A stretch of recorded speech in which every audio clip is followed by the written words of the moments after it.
Assalamualaikum warahmatullahi wabarakatuh. Perkenalkan, kami dari kelompok 1 yang beranggotakan Ninda Jahyani, Lili Amanatus Solihah, Elina Amilatun Asmi, dan Intan Nur Cahyani akan mempresentasikan hasil diskusi kelompok kami tentang pendekatan saintifik dalam pembelajaran.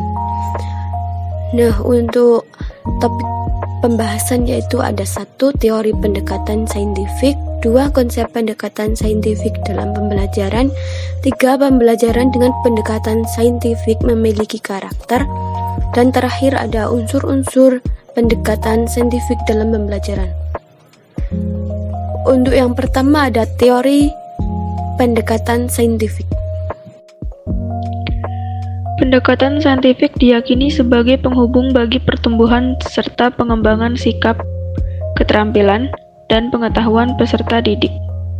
Para ahli meyakini bahwa melalui pendekatan saintifik, selain dapat menjadikan peserta didik menjadi lebih aktif dalam mengkonstruk pengetahuan dan keterampilannya, akan tetapi juga dapat memotivasi peserta didik untuk melakukan penyelidikan guna menemukan fakta dari suatu fenomena atau kejadian. Penerapan pendekatan saintifik dalam pembelajaran melibatkan keterampilan proses seperti mengamati, mengklasifikasi, mengukur, meramalkan, menjelaskan, dan menyimpulkan. Dalam melaksanakan proses-proses tersebut, bantuan guru sangat diperlukan. Akan tetapi, bantuan guru tersebut harus semakin berkurang dengan semakin bertambahnya dewasa siswa atau semakin tingginya kelas siswa.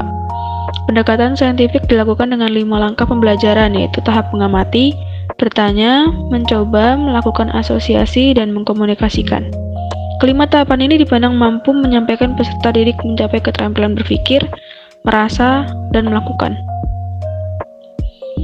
Pendekatan saintifik pada teknik-teknik investigasi pada fenomena atau gejala memperoleh pengetahuan baru atau mengoreksi dan memadukan pengetahuan sebelumnya. Tentu saja untuk bisa disebut sebagai pendekatan saintifik, maka metode pencarian mestilah didasarkan pada bukti-bukti dari objek yang dapat diobservasi, empiris, dan terukur dengan prinsip-prinsip penalaran yang spesifik. Jadi, proses pembelajaran dengan pendekatan saintifik merupakan proses pembelajaran yang mengutamakan peserta didik dapat secara aktif mengkonstruk konsep hukum atau prinsip melalui tahapan-tahapan mengamati dalam rangka mengidentifikasi atau menemukan masalah, merumuskan masalah, mengajukan atau merumuskan hipotesis, mengumpulkan data dengan berbagai teknik, menganalisis data, menarik kesimpulan, dan mengkomunikasikan konsep, hukum, atau prinsip yang ditemukan. Selanjutnya ada konsep pendekatan saintifik.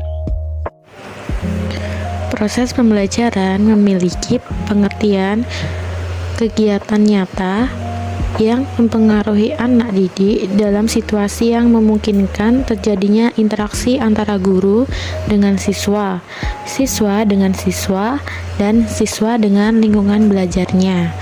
Pembelajaran dengan pendekatan saintifik merupakan proses pembelajaran yang dirancang secara demikian agar peserta didik secara aktif mengkonstruksi konsep, hukum, atau prinsip melalui tahapan-tahapan mengamati, merumuskan masalah, mengajukan atau merumuskan hipotesis, mengumpulkan data dengan berbagai teknik, menganalisis data, menarik kesimpulan, dan mengkomunikasikan konsep atau prinsip yang ditemukan.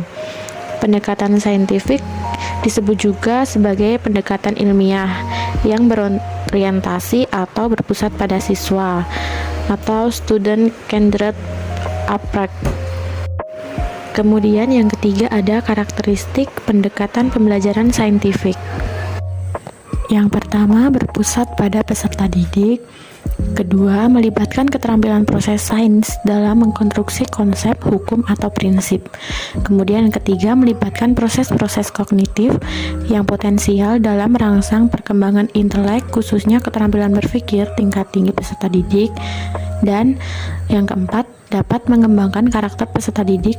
Pendekatan saintifik berkaitan erat dengan metode saintifik.